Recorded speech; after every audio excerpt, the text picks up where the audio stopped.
Então vamos para a palavra do Senhor, que Deus colocou no meu coração hoje, para compartilhar com você. Palavra que falou muito ao meu coração. Eu sempre digo isso aqui. Quando eu trago uma palavra aqui é porque Deus ministrou a minha vida dentro dessa passagem. E eu creio que o Espírito Santo que ministrou a minha vida, ele também tem poder de falar ao seu coração. Uma palavra de reflexão, uma palavra que vai nos edificar, mas também que vai confrontar algumas coisas. Eu creio que vai ser bênção na sua vida. Amém? Pega a sua Bíblia e abra no livro de Atos. Atos capítulo 16. Eu vou ler inicialmente os versículos 30 e 31, mas eu peço que você deixe aberto aí, nessa passagem. Atos 16. Versículos 30 e 31. Está escrito assim: Então levou-os para fora, o carcereiro, levou-os para fora e perguntou: Senhores, que devo fazer para ser salvo? A pergunta que o carcereiro estava fazendo aqui para Paulo e Silas. Senhores, o que eu tenho que fazer para ser salvo? Verso 31. Eles responderam: creia no Senhor Jesus e serão salvos você e os de sua casa. Creia no Senhor Jesus e serão salvos você e os de sua casa. Eu quero falar um pouco dessa passagem, E à medida em que eu vou lendo aqui alguns versículos, eu quero explicar ou explanar aquilo que Deus falou ao meu coração, para que você compreenda. A palavra de Deus, ela não é somente um livro de história, sabe, irmãos? Ela não é um livro de informação. Ela é um livro de transformação. E cada vez que nós a lemos, Deus muda a nossa atitude, Deus muda o nosso caráter em relação a algumas coisas. Essa passagem fala do momento em que Paulo e Silas foram presos, foram açoitados, só que a Bíblia diz que lá naquela cadeia houve um grande terremoto e as cadeias caíram, as portas da prisão se abriram. O poder de Deus se manifestou ali à meia-noite, quando eles estavam presos, amarrados, e cantaram e oraram. Cantaram louvores a Deus e oraram. As cadeias caíram. Eu quero falar sobre o poder da oração e do louvor na vida do cristão. Olha que tema maravilhoso. O poder da oração e do louvor. Deixa eu ler aqui mais algumas partes para a gente contextualizar um pouquinho essa passagem. Atos 16 ainda. Olha só. A partir do versículo 6, eu vou fazer essa leitura.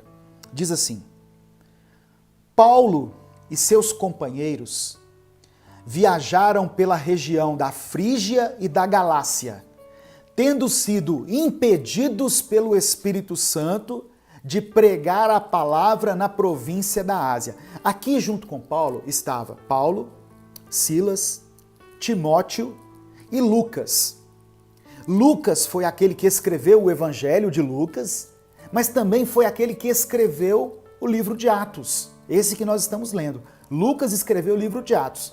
Então, muitas vezes você vê o livro de Atos, em alguns momentos, sendo escrito na primeira pessoa. É Lucas relatando o que aconteceu, tá bom?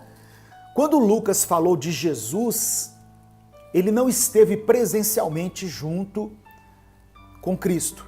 Lucas nunca andou com Jesus. Mas quando ele escreveu Atos, ele esteve presente nos acontecimentos, na maioria deles. Quando Lucas escreveu o Evangelho, ele fez um papel meio que de repórter. Ele chegava num lugar e interrogava as pessoas que estiveram ali, que presenciaram algum milagre, algum acontecimento, tomava depoimento dessas pessoas e escreveu então o Evangelho de Lucas. Mas aqui ele estava praticamente fazendo parte da história, tá? Então, o que me chama a atenção aqui é o seguinte: Paulo estava com os seus companheiros querendo pregar a palavra de salvação, a palavra que havia mudado a vida dele. Mas eles, o versículo 6 diz que eles tendo sido impedidos pelo Espírito Santo de pregar a palavra na província da Ásia. Às vezes a gente quer fazer algo que a gente considera que é de Deus. Puxa vida, eu vou fazer uma coisa boa, mas nós somos impedidos.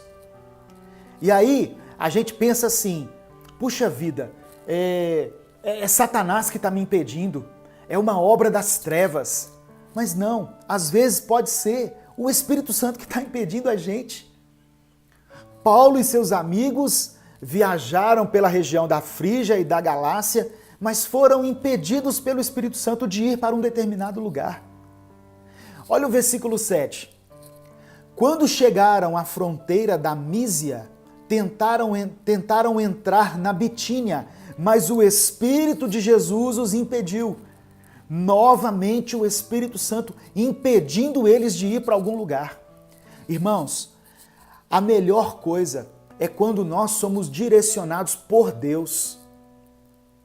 A melhor coisa é quando nós temos tanta intimidade com a voz de Deus, que nós discernimos com tanta facilidade o Espírito Santo, que nos deixamos ser guiados por Ele. Quando nós temos dúvida sobre alguma coisa, sobre qual caminho seguir, qual decisão tomar, nós precisamos clamar ao Senhor e precisamos estar atentos à voz do Espírito Santo, porque pode ser que o Espírito Santo impeça você de fazer algumas coisas.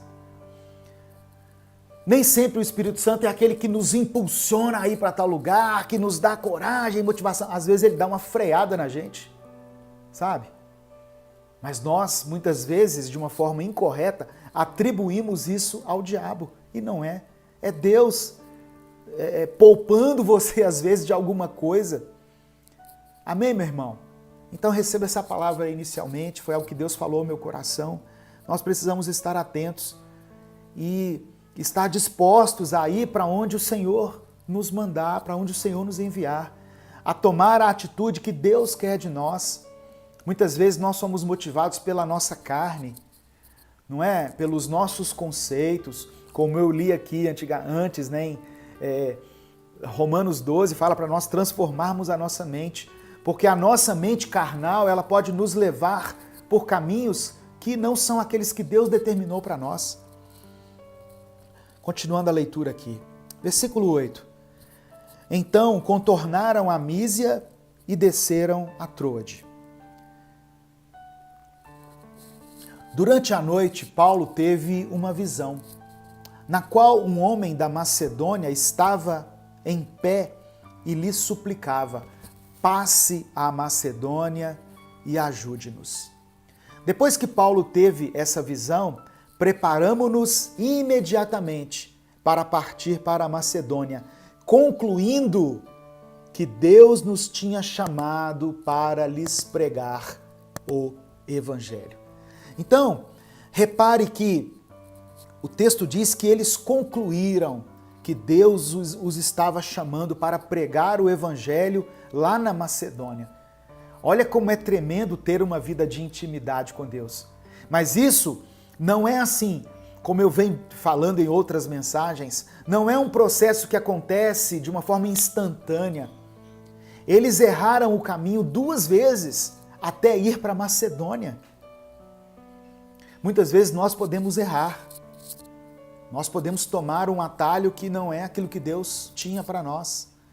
Mas é importante que nós tenhamos sempre o coração aberto para ouvir aquilo que Deus está ministrando e, se preciso for, voltar atrás. Não podemos ter a mente tão fechada a ponto de tomarmos atitudes extremamente egoístas, impensadas, inconsequentes e fazer com que essas atitudes se tornem assim irreparáveis, nós precisamos saber o momento de voltar atrás, de falar, eu errei, eu segui um caminho que não deveria. Eles tiveram uma visão de Deus e seguiram pelo caminho que o Espírito Santo apontou para eles. Ah, pastor, então quer dizer que esse caminho vai ser mais fácil? Nem sempre. Nem sempre. Às vezes fácil era o caminho que eles queriam seguir anteriormente. Era o caminho que não traria desafios, que não traria dificuldades, talvez onde eles seriam acolhidos. Mas o caminho que Deus escolheu para eles aqui teve problemas para eles. Paulo e Silas foram presos. Paulo e Silas tiveram que enfrentar demônios. Você vai ver aqui na leitura, eles tiveram que repreender demônios. Por causa da posição firme deles, eles foram presos, foram açoitados. Puxa vida, mas então quer dizer que eu obedecer a Deus não me isenta de passar por dificuldades? Não, irmãos. É outra coisa que eu sempre tenho batido na tecla aqui das minhas ministrações. Lembra quando Jesus pediu para os discípulos entrarem no barco e seguir para o outro lado? E aí quando chegou no meio do caminho, eles não conseguiam sair do lugar e vieram ventos fortes e tempestades. Poxa, eles estavam obedecendo a Jesus. Mesmo assim foram alvos de tempestades. Mesmo assim foram atacados pelos ventos, pelas ondas. Mas Jesus chegou e acalmou o mar. E eles puderam continuar a sua rota.